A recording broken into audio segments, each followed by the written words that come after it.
नमस्कार। हामी आज चाहिँ इटरी आइपुग्यौँ।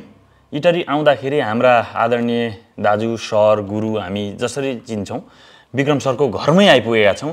यो घरमा चाहिँ आकस्मिक भेटघाट पनि हो। हामीले सरलाई फोन गरेर पनि आएका थिएनौँ।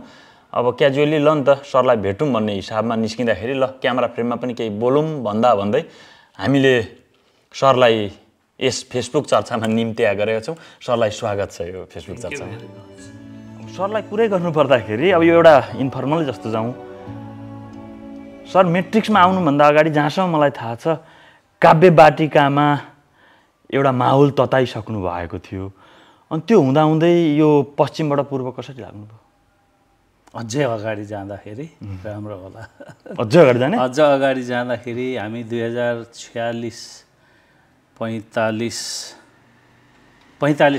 तिर पुग्छौँ। त्यति त मलाई त्यो जानकारी बेला छैन। भनेको चाहिँ धरानको रङ्गमञ्च चाहिँ स्वर्णिम युगमा थियो। है त्यो समय त्यस्तो थियो। 45-46 44, 45, 46 यो एउटा चाहिँ आरोहमा निकै माथि उक्लेको अवस्था थियो। दुःखद कष्ट चाहिँ धेरै थिए, टेक्निकल समस्याहरू थियो। म चाहिँ कलकत्ताबाट भर्खर फर्केको थिएँ त्यो बेला। अनि त्यहाँको थिएटर हेरेको कारणले अलिअलि ज्ञान मात्रै थियो, अल्प ज्ञान थियो मसँग। अनि नेपालको नाटक र भारतको नाटकको केही कुराहरूको कमी, केही कुराहरूको प्रभावहरू यो बुझ्न सक्ने क्षमता चाहिँ थियो अलिकति। त्यता ध्यान जान्थ्यो मेरो भनौँ न। त्यसपछि चाहिँ धरान आइपुगेपछि 2-3 वर्ष चाहिँ हामी अब एक खालको सङ्घर्षमा लाग्यौँ। तेस्रो वर्षदेखि चाहिँ धरानमा धेरै राम्रो नाटकहरू भए, प्रयोग नाटकहरू भए। हामीले चाहिँ जुन परम्परागत नाटकहरू गर्दै आएका थियौँ त्यसले चाहिँ 2टा त्यो सैनिक भवन पनि तयार भयो। अनि यता नगरपालिकामा मोती भवन पनि तयार भयो। सामान्य एउटा हल जस्तो त्यसलाई खाट ओछ्याएर नाटक गर्न सक्ने अवस्थामा हामी पुग्यौँ। त्यो समय एउटा बिर्सिनु नहुने समय हो। त्यो समय हुँदै चाहिँ 2045, 46, 48मा आइपुगेपछि धरानमा नाट्यकर्मीहरू नाटकमा टिकिराख्न भने सकेनौँ। 3वटा एकाडेमी अवार्ड जित्यौँ कन्टिन्यू 3 वर्ष। त्यो बेलामा त राष्ट्रिय प्रज्ञा प्रतिष्ठानमा धरान महोत्सव गर्थ्यो नि हैन? हो, गर्थ्यो। धरानको उपस्थिति जहिले पनि जनकपुरको मिथिला महेन्द्र मलङ्गिया सर हुनुहुन्थ्यो, सरुभक्तदा पश्चिम पोखराबाट र धरानबाट हाम्रो वीरेनजीहरू हुनुहुन्थ्यो। काठमाडौँ पनि राम्रै थियो गरेर हामी जे होस् औँला गन्दा 2-3वटा औँलाभित्रै पर्थ्यौँ। एउटा त्यो समय थियो। अनाम त्यतिखेरको एकदमै नाम चलेको संस्था थियो। अनामबाटै फेरि हामी 2टा समूह भएर आरम्भ पनि जोडियो। आरम्भ अनाम भएर त्यसपछि अरू छिमेकी विभिन्न नाट्य समूहहरू धेरै थिए धरानमा। र नाट्य समूहहरूका नाटक पनि दर्शकहरूले चाहिँ फरक स्वादका हुन्छन् भन्ने थाहा पाइसक्नु भएको थियो। टिकट काटेर नाटक हेर्ने अनि पारिवारिक टिकट सो हुने, महिनाको अन्तिम शुक्रबार शनिबार नाटक देखाइने यो परम्परै सुरु भइसकेको थियो। त्यो अवस्थामा पुगेको नाटक पछि चाहिँ कलाकारहरूले नि सर्भाइभ हुन सकेनन्। म पनि त्यही हो। त्यहाँ कलेज सकेँ मैले। कलेज सकेपछि त्यहीँ बसिराख्ने कुरा भएन। अनि त्यसपछि मैले चाहिँ एउटा कार्यक्रम बनाएँ। त्यो के भन्दाखेरि अब नाटक चाहिँ जिउँदै अवस्थामा राखिरहन सकिँदैन। नाट्यकर्मीहरूले कि अर्को केही व्यवसाय गरेर नाटक धान्नुपर्छ, होइन भने अब अहिलेको जेनेरेसन चाहिँ अब गयो भन्ने बुझेपछि मैले मूर्तिकला, मेरो एउटा अर्को विधा पनि थियो। अनि मूर्तिकला र नाटक चाहिँ सरको सँगसँगै थियो कि नाटक विस्थापित हुन्छ भन्दा मूर्तिकलातिर? नाटकलाई संरक्षण गर्नका लागि मूर्तिकला गरेको हो। हजुर जुन कलकत्ता पढ्न जाँदाखेरि त हजुर इन्जिनियरिङ डिजाइनिङ? मेरो त इन्जिनियरिङ। मूर्तिकलाको इन्जिनियरिङ हो या बिल्डिङ डिजाइनको? नै, मेरो चाहिँ अब अहिले त म काम गरिरहेको फेरि अलगै विधा छ, वास्तु, त्यो पनि परम्परागत आर्किटेक्ट हो। अब त्यो बेला चाहिँ मैले इलेक्ट्रिकल हो मेरो पढाइ त इलेक्ट्रिकल इन्जिनियरिङ हो। हजुरको इन्जिनियरिङ चाहिँ इलेक्ट्रिकल इन्जिनियरिङ हो। अनि मूर्तिकला चाहिँ फेरि कसरी आइपुग्यो? मूर्तिकला मेरो सानैदेखि म चित्र मूर्ति सानैदेखि बनाउँथेँ। मैले पढेको पनि फिस तिर्ने आधार नै चित्र र मूर्तिहरू नै थियो। ओके। सानैदेखि म त्यो गर्थेँ। अनि त्यसपछि मैले चाहिँ धरानमा अहिले मूर्तिकलाको हिस्ट्री लेखियो। त्यसमा धरानमा त्यतिखेर गरेको 6 महिनाको त्यो मूर्तिकलाको कार्यशाला जुन थियो त्यो चाहिँ पहिलो रहेछ कार्यशालाबाट मूर्ति बनाउने। हजुरले नि गर्नुभयो? हो, मैले त्यो 6 जना कलाकार त्यहाँबाट निस्किनु भयो। अहिले पनि इस्टाब्लिस हुनुहुन्छ उहाँहरू, मेरो साथीहरू। त्यो सहयोगीको रूपमा आउनुभयो, पछि उहाँहरू पनि सिक्दै सिक्दै कलाकार हुनुभयो। अनि त्यसपछि चाहिँ मैले के गरेँ भन्दाखेरि मूर्तिकला, चित्रकला र नाटक होइन, यो 3टा विधा अनि नृत्य पनि थपेर यो 4वटा विधा चाहिँ यो हामीले अब कार्यशालाहरू आयोजना गर्दै हिँड्नुपर्छ भनेर कला प्रतिष्ठान स्थापना गऱ्यौँ। त्यो कला प्रतिष्ठान सुनसरी कला प्रतिष्ठान। हजुर। त्यो सुनसरी कला प्रतिष्ठानको नामबाट हामीले करिब 9वटा जिल्लामा कार्यशालाहरू गऱ्यौँ हामीले। त्यो क्रममा सबभन्दा बढी चाहिँ करिब 1.5 वर्ष दमकमा गऱ्यौँ हामीले। त्यहाँ धेरै त्यहाँ अशोका पाठकजी, हेमन्त बुढाथोकीजी होइन, हामी सबै त्यहाँ भेला हुन्थ्यौँ। त्यहाँ नाटकहरू पनि प्रशस्त गऱ्यौँ। उर्लाबारीमा गऱ्यौँ, 6 महिना गऱ्यौँ। उर्लाबारीमा पनि हामीले ड्रामा पनि गऱ्यौँ। यिनीहरू देश खोजिरहेछन् र जेल ब्रेक त्यहीँ गरेको हो, यो दमनको रापलाई मञ्चकरण गरेर।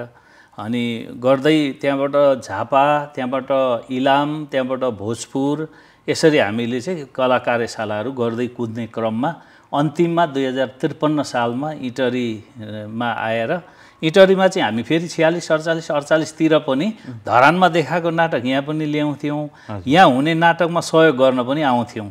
त्यो बेला नीलहरि काफ्लेजी, हाम्रो केशव विष्टजी, केशव दाहालजी, गोपाल देवानजी त अब हामी कहिले पनि छुटेनौँ। गोपाल देवानजी र म सँगै छौँ।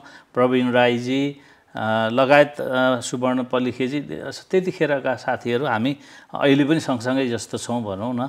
त्यसो गरेर अनि इटरीसँग जोडिएको थियौँ। पहिलेदेखि नै इटरीलाई गुण लागेको हुनाले इटरीमा 2टा कार्यशाला हामीले गऱ्यौँ। त्यो 2टा कार्यशालाबाट चाहिँ जुन कलाकार साथीहरूसँग हामीले काम गऱ्यौँ, 2टा कार्यशाला, ती साथीहरू र इटरीको सोसाइटी अनि विशेष गरी संस्कृति कर्मी रामकुमार सुब्बाज्यू, उहाँले यहीँ चाहिँ स्थापित हुनुपर्छ, अरू ठाउँ नजाने भनेर उहाँले भनेपछि अनि इटरी चाहिँ हामी यसैलाई कर्मथलो बनाइयो। अन्ततः घरबार परिवार सम्पूर्ण कुराहरू चाहिँ इटरी नै भयो। सरलाई चाहिँ त्यसो भए अहिले बुझ्दाखेरि चाहिँ रङ्गकर्मी, मूर्तिकार कसरी बुझ्ने? यसलाई ललित कलाकर्मी भन्दा ललित कलाकर्मी भन्दा हुन्छ हैन? त्यसैका विधाहरू हुन्, नाट्यकर्मी तथा ललित कलाकर्मी। ललित कलाभित्र नाटक पनि पार्दा हुन्छ जस्तो लाग्छ मलाई त। किन भन्दाखेरि अब विधा हुन चाहिँ अब नाटक र नृत्य चाहिँ एउटैमा पार्दा हुन्छ होइन। ललित कलाको विधाहरू चाहिँ अब अलिकति अहिले हामीले 9वटा विधालाई ललित कला मान्छौँ। त्यो भित्र चाहिँ म पर्छु। ललित कला र नाटक भनौँ न, मेरो त्यो 2टा विधाभित्रका उपविधाहरू अलिकति होलान्। अब म चाहिँ कस्तो थिएँ भने जस्तो अवसर प्राप्त भयो त्यो सिकाइका लागि साह्रै उत्सुक सानै बच्चादेखि। त्यसले गर्दाखेरि मैले केही कुरा पनि सिक्ने इच्छा राखेँ भने म त्यहाँ डुबिहाल्थेँ। मैले केही न केही जान्दथेँ, केही न केही सिक्थेँ र त्यो म सेयर गर्थेँ अरूलाई। यो समयावधिमा सरले रङ्गमञ्च पनि दुखिया काम, मूर्तिकार पनि दुखिया काम हामीले बुझ्दा। यो बिचको अवस्था, यो अब राजनीतिक परिवर्तन पनि भयो, त्यो बिचमा अब राजतन्त्र आयो, त्यसपछि लोकतन्त्र, गणतन्त्र विविध आए, प्रजातन्त्र। यो माहौल बिचमा चाहिँ हजुरले चाहिँ यसलाई कन्टिन्युटी चाहिँ कसरी दिन सक्नुभयो? कति त भागी नै सके। हो, अब त्यसमा चाहिँ कसो भन्दाखेरि यो मूल कुरा भनेको प्यासन रहेछ यो होइन। अब तपाईलाई यदि त्यही प्यासन छ भने तपाईको आनन्द, तपाईको खुसी, तपाईको सन्तोष, तपाईको सम्पूर्ण कुरा त्यहाँ छ। यदि त्यो तपाईले पाउनु भएन भने तपाई रुग्ण हुन थाल्नुहुन्छ, मानसिक रूपमा, शारीरिक रूपमा, हरेक रूपमा। तपाई जे हुने हो त्यही हुँदा मात्रै मान्छे आनन्दित हुन्छ नि त। हजुर, अहिले त कस्तो छ भन्दाखेरि डाक्टर हुनुपर्ने मान्छे प्रहरी भएको छ, प्रहरी हुने मान्छे मादल बजाउँदैछ, सङ्गीतमा प्रयास गर्दैछ, हुँदैन होइन। अब त्यो के हुने हो, उसले सबभन्दा पहिले आत्मबोध गर्नु पर्यो नि होइन। त मलाई चाहिँ के लाग्छ भने साधकहरू, सर्जकहरू अलिकति पनि चाहे गिटारै बजाउँ होइन, त्यो साधना सुरु भयो, अलिकति डेप्थमा गएपछि हु एम आई थाहा हुन्छ, डेफिनेटली थाहा हुन्छ म यो विधामा फिट छु, त्यो थाहा हुन्छ। त्यो विधामा फिट नहुन्जेलसम्मको लागि चाहिँ त्यो एउटा भौतारिने जस्तो रहर होइन। जस्तो अहिले चलचित्रमा लागेका साथीहरू धेरै देख्छु, नाटकमा पनि धेरै भाइ बहिनीहरू देख्छु, आउँछन् पानीका फोका जस्तो फ्याट हराउँछन् होइन। त्यो चाहिँ के त भन्दा त्यो त गयो अनि उसले भनेको सुनेपछि ऊ कन्भिन्स हुन्छ, ऊ आफूसँग संवाद गर्नु सक्दैन अनि उसलाई मान्छ, जान्दैन मान्छ होइन। जान्नु र मान्नुमा फरक छ। जानेर मान्यो भने त फेरि उही माथि पुग्छ। त्यो अलिकति मनोवैज्ञानिक हिसाबले हाम्रोमा अब न इन्स्टिट्युसन छ, हाम्रो बेलामा त झन् थिएन, अहिले त छ। अहिले निरसा सरहरूले अब यत्रो इन्स्टिट्युसनहरू बनाउनु भयो, अरू अरू साथीहरूले पनि काम गरिरहनु भएको छ होइन। हाम्रो बेलामा त थिएन नि त, हामी नै थियौँ सबै जे थियौँ होइन। समय त्यस्तो थियो। अब हामीलाई सुनिल दाले नै त्यहाँ सबभन्दा पहिलो पूर्वाञ्चल त्यतिखेर भनिन्थ्यो पहिलो नाटक कार्यशाला प्रकाश सायमी र सुनिल पोखरेलको हो पहिलो। कहाँ भएको थियो त्यो? धरानमा भयो। त्यसपछि मैले गरेँ। मैले गरेको कार्यशाला चाहिँ लामो थियो, फेरि 3 महिनाको कार्यशाला। त्यसमा हामीले माइमहरू, प्रयोगहरू, नाटकका प्रयोगहरू यो गऱ्यौँ। उहाँहरूले चाहिँ सैद्धान्तिक कुराहरू पढ्नु, रसका बारेमा गर्नु, रसको बारे। अब सरलाई त बुझ्दाखेरि आध्यात्मिक ढङ्गले पनि सर चाहिँ लागिरहनु भएको छ। जीवन जगतलाई बुझ्दाखेरि चाहिँ सरले कसरी बुझ्नु भएको छ यो रङ्गमञ्चभन्दा बाहिर रहेर? जस्तो लोभ, माया, मोह, यी विविध कुराहरू छन् जसले गर्दाखेरि आफ्ना प्यासन पनि कहिलेकाहीँ छोड्नुपर्ने अवस्था आउँछ। त्यो बारेमा चाहिँ सरको विचारमा चाहिँ के छ? होइन, जीवन त कठिन छ होइन। जीवन चाहिँ कठिन छ। जस्तो कि हामी अहिलेको एउटा काव्यिक हिसाबले या एउटा के भन्छ सिम्बोलिक हिसाबले हामीले त्यसलाई ठ्याक्क व्यक्त गर्नु पर्यो भने भिरमा त्यो झुन्डिएर जरो चाहिँ मूल जरो चाहिँ नचुडिएको, अरू जरा सब खुस्किसकेका, झुन्डिएको तर झप्पै परेका हाँगा भएको गुराँस ढकमक्क फुल्या छ नि, हो त्यो हाम्रो अवस्था त्यही होला जस्तो लाग्छ मलाई है। हामी फुल्न छोडेका छैनौँ त कठिनाइ के छ अब त्यही हेरेर बुझौँ। रुखो छ जमिन, पानी बर्सात आउँदा पाउने हो, सन्तोक छ होइन। त्यहाँ रोएर पनि प्राप्ति केही पनि छैन। अब म रङ्गमञ्चमा दुःख भयो, मूर्तिकार भएर दुःख पाइयो, आजसम्म मैले भनेको छैन म जति आनन्दित छु पैसा कमाएर आनन्दित भएको छैन। हेर्नुहोस् होइन, बरु ऋण बोकेर नाटक गरेर आनन्दित भएको छु। अहिले मसँग धेरै ऋण छ, 1-2 पटक म लिलाम भइसकेको छु होइन। मेरो जतिको तल झरेर र म जतिको मैले आफूलाई चाहिँ मेरो हिसाबले मैले यति अनुभूतिमा त्यो अनुभूति र त्यो अर्को दुःखको पराकाष्ठ कमै मान्छेले भोग्छन् जस्तो लाग्छ। तर आफ्नो दुःख सबैलाई नै ठुलो लाग्छ होइन। तर पनि के छ भन्दाखेरि मैले सुन्छु, मेरै विषयको कुरा पनि त सुन्छु नि। कतिपय साथीहरूले भन्नुहुन्छ त्यस्तो गर्दा चाहिँ के लाग्छ भने मैले जिएको चाहिँ मैले मेरै लागि मात्रै जिइनछु होइन। मैले दुःख उठाएँ, मेरै लागि मात्रै उठाइनछु। त्यसैले कतिपय दुःखहरू आफ्नै लागि मात्रै पनि हुँदैनन्, अरूका खातिर पनि हुन्छन् होइन। त्यसले गर्दा त्यो पाटोबाट हेर्ने हो भने हामीले अब यो त एउटा सन्यास जस्तो अर्थात् भनौँ न, अहिले त अब यो धार्मिक शब्दहरू पनि मान्छेले विकृत बनाइसके होइन।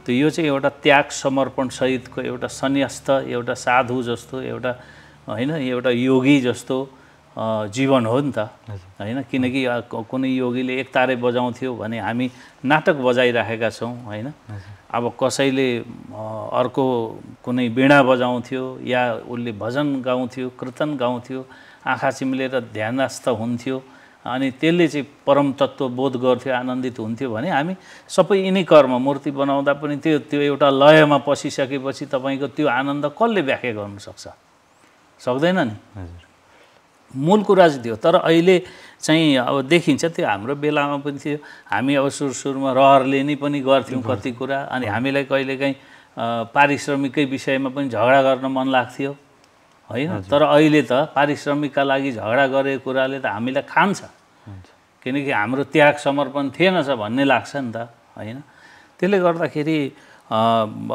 त्यसपछिको समय चाहिँ कस्तो भयो भन्दाखेरि झन् कठिन हुँदै गयो तर छोड्दाखेरि नाटक क्षेत्र नै सम्पूर्ण रूपमा छोडिने स्थिति भयो धरानमा नाटक हुन छोडे पूर्वतिर पनि कहाँ कहाँ कता कता फाटाफुट हुँदैछन् एकाडेमी पनि कमजोर भयो हैन त्यसले गर्दाखेरि अब नाटकको स्थिति गम्भीर थियो अनि फेरि अग्रजहरू पनि साह्रै ठुल्ठुला समस्याहरूमा फसे जस्तो अब गुरुकुल त्यहाँबाट उखेलियो हैन मण्डलाले केही गर्न सकेन कुनै समय त्यो मण्डलाको हालत चौपट थियो हैन अब कुनै पनि नाट्य संस्थाहरूको अब यहीँको हाम्रो लाली गुराँसकै थिएटरकै हैन कस्तो हालतमा पुगे साथीहरू मैले पनि डेस्क बेन्चहरू मेरो त्यो पढाउने सामानहरू सबै त्यो घरवालाले भाडा नतिरेपछि खोसेर लगिदियो हैन त्यसपछि इटरी आए है त्यसपछि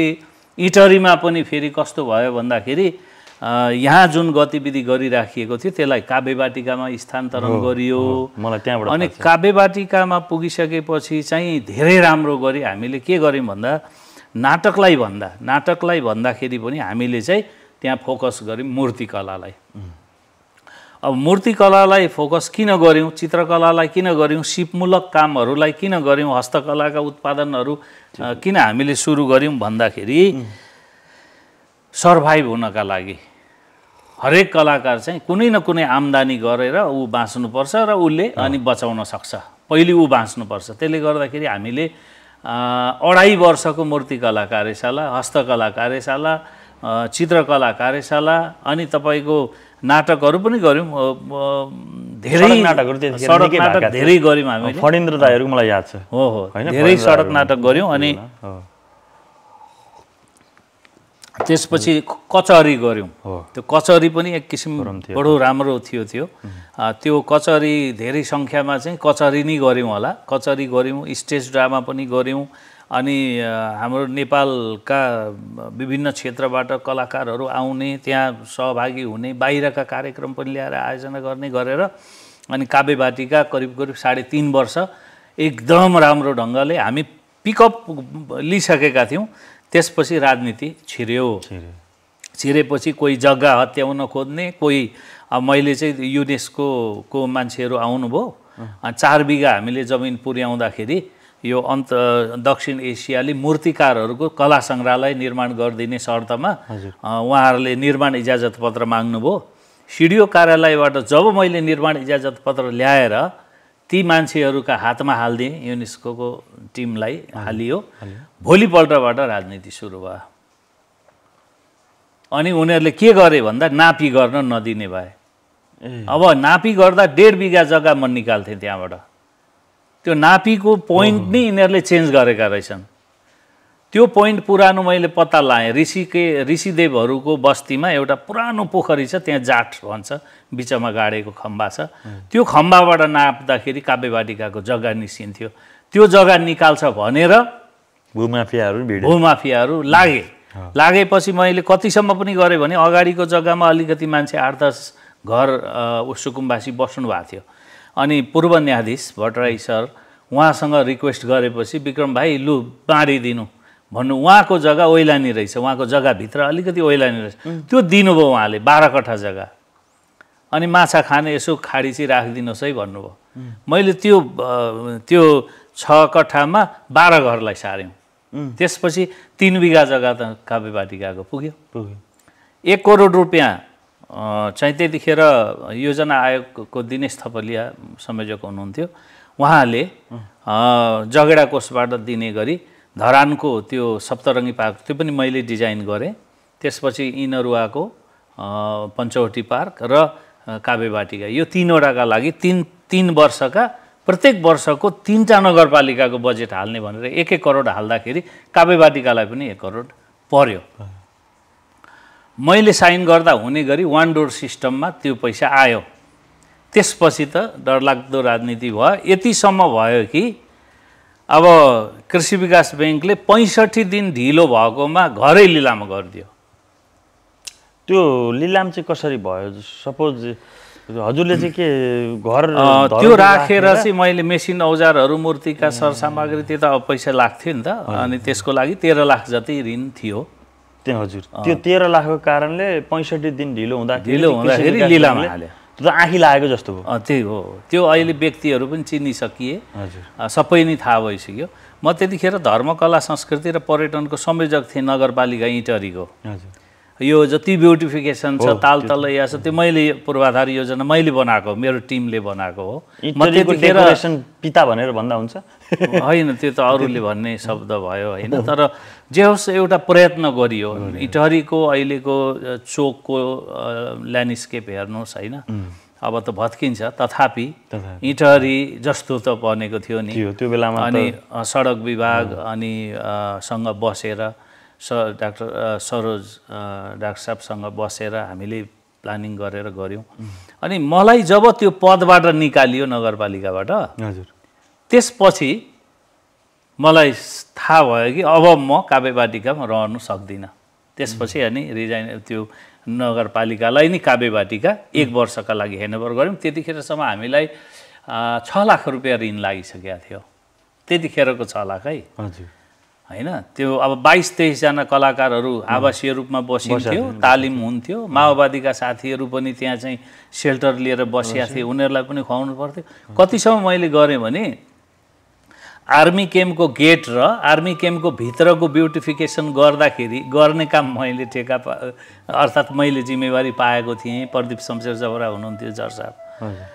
अनि त्यो त्यहाँ आर्मी क्याम्पमा काम गरेर ल्याएको पैसाले माओवादी साथीहरूलाई भात खुवाउँथेँ मैले। हेर्नुहोस् कनेक्सन थियो त। त्यस्तोसम्म गरियो। हेर्नुहोस् आए बसे। अब हामीले हटाउने कुरा भएन, डर त्रासको पनि कुरा थियो। अर्को कुरा एउटा नयाँ मोमेन्ट, एउटा चेन्ज केही देशमा आउने कुरालाई पनि सपोर्ट। काभ्रेवाटिकामा हजुर निस्किने बित्तिकै काभ्रेवाटिका अहिलेको अवस्थामा चाहिँ के छ? जग्गाहरू चाहिँ के भयो? यसो भयो, काभ्रेवाटिकाबाट अब हामीले सल्लाह गऱ्यौँ सबै टिम बसेर। अब यो लड्न सक्दैनौँ हामी, राजनीति छिरिसक्यो। अब आखिर यो जग्गा सरकारको हो।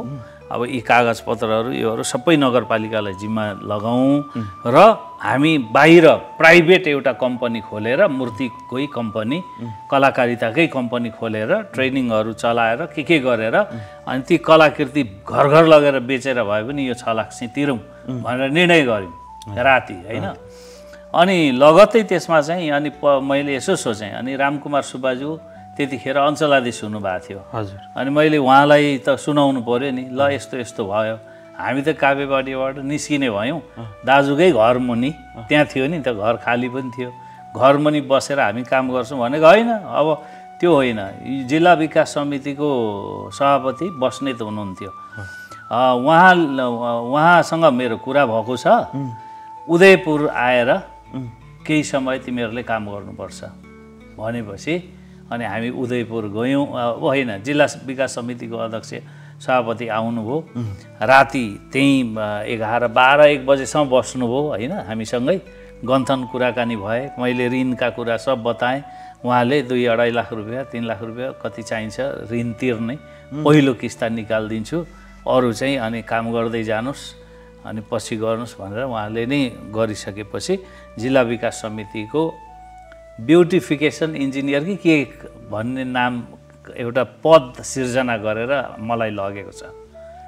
अनि पछि हामीले अब गर्दै गयौँ। त्यहाँ गएपछि हामीले सबभन्दा पहिलो के गऱ्यौँ, मूर्तिकलाको कार्यशाला, चित्रकलाको कार्यशाला गऱ्यौँ।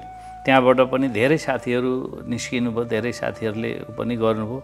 थिएटरको पनि धेरै गतिविधिहरू त्यहाँ गऱ्यौँ साहित्यिक गतिविधिहरू पनि गऱ्यौँ उदयपुरमा त गाउँ जाने अभियानहरू पनि थिए राम्रा कार्यक्रमहरू पनि गऱ्यौँ त्यसपछि अनि त्यो यहाँको ऋण तिरिसकेपछि अलिकति सजिलो पनि भयो तर पछि के भयो भने हाम्रो पारिश्रमिक चाहिँ नपाइकन राजाको सत्ता सकियो हामीले पैसा पाउने ठाउँ रहेन अनि पछि अब हामी कलाकारहरू त सबैको प्रिय भएका थियौँ उदयपुरलाई हामीले योगदान पनि गऱ्यौँ र उदयपुरबाट हामी पछि रित्तै फर्केर आयौँ भागवत राउतज्यूले 5,000 रुपियाँ दिनुभएको है रित्तै फर्केर आयौँ तर हामीलाई गुण के थियो भने त्यो सुरुको 3 लाख रुपियाँ होइन कम्तीमा काव्यवाटिका छोडेर हिँड्दाखेरि पैसा खाएर भागे भन्न त पाएनन् यी बडाहरूले होइन त्यसै एउटा समाजमा एउटा यस्तो वर्ग छ जसले सृजनशील र आफूभन्दा अगाडि अर्थात् अलिकति नयाँ कामहरू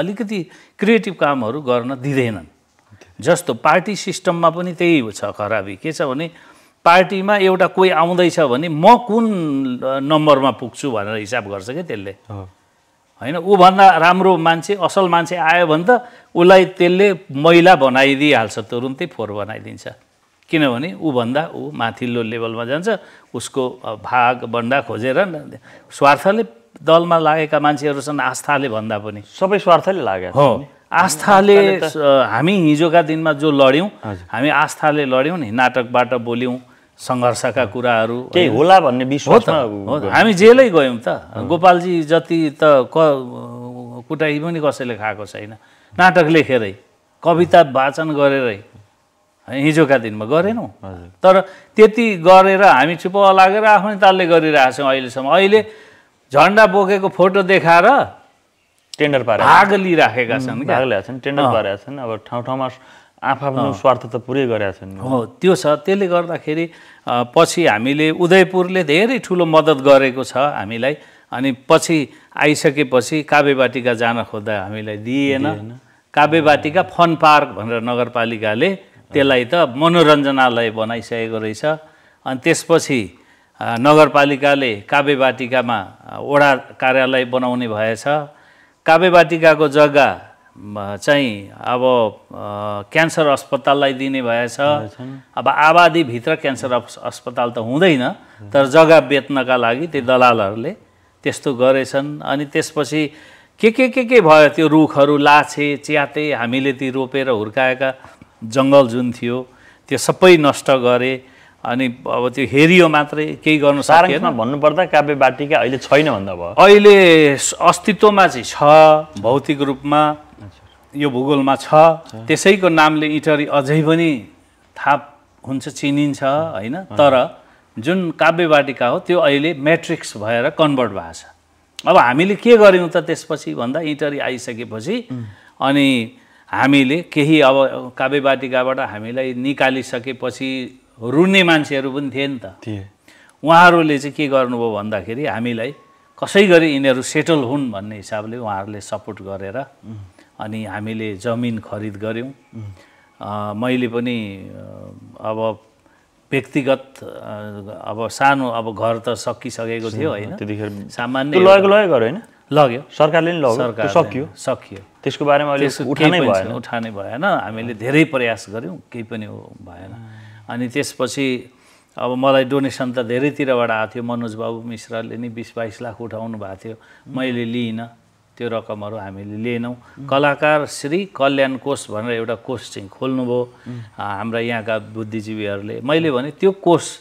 खोल्नुको सट्टा तपाईँहरू नयाँ काव्यवाटिका एउटा निर्माण गरौँ त्यो छोडौँ भनेपछि अनि यो एउटा बगरमा सुरु गरेको काम प्रोजेक्ट हो हामीले 19 कट्ठा जग्गामा मेरो भागमा केही जग्गा छ अर्को साथी हुनुहुन्छ डाक्टर डाँगीजी उहाँले योगदान गर्नुभएको छ अरू 12-13 जना हामी छौँ सबैको प्रयासबाट अनि हामीले इटरी म्याट्रिक्स स्थापना गऱ्यौँ र इटरी म्याट्रिक्स स्थापना गरिसकेपछि अहिलेसम्म अब तपाईँको कहिल्यै खाली छैन सधैँ चाहिँ ट्रेनिङहरू चलिरहेका छन् प्रदर्शनीहरू चलिरहेका छन् अहिले त पहिले 200-300-400 मान्छे आँट्ने हल थियो प्रदर्शनी कक्ष त्यसलाई चाहिँ अहिले भत्काएर भर्खरै अन्तर्राष्ट्रिय नाटक महोत्सव भयो, 23वटा राष्ट्रबाट प्रतिनिधिहरू आउनुभयो, 42 जना। उहाँहरूले हाम्रो प्रतिनिधि कलाकारहरूलाई क्लासहरू पनि दिनुभयो अनि कार्यक्रम पनि भयो, नाटकहरू निकैवटा नाटकहरू प्रदर्शन पनि भए। एउटा अन्तर्राष्ट्रिय स्तरको कार्यक्रम हामीले गऱ्यौँ। त्यस पछाडि त्योभन्दा अगाडि गत वर्ष एउटा ऐतिहासिक कार्यक्रम भयो। त्यो चाहिँ के थियो भन्दाखेरि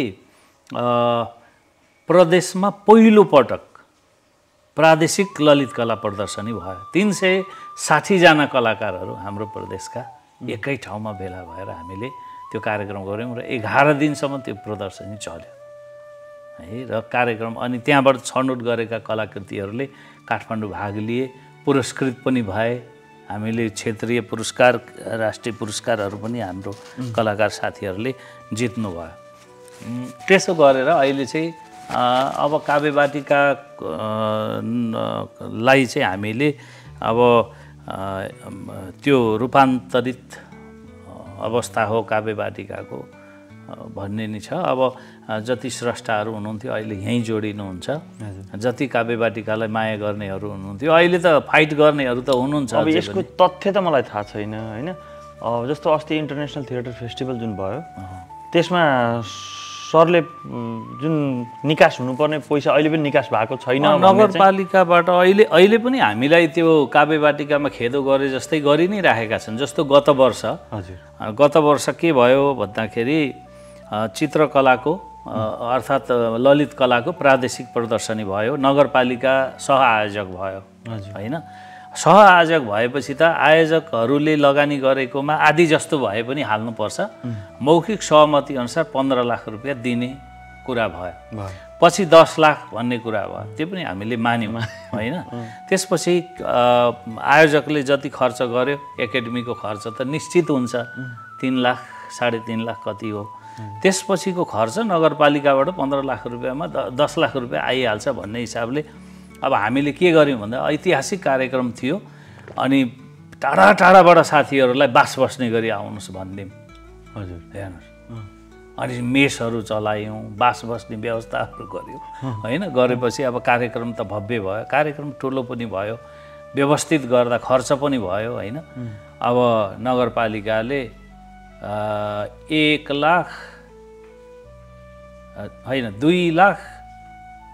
2,91,000 रुपियाँ निकास गरिदियो होइन।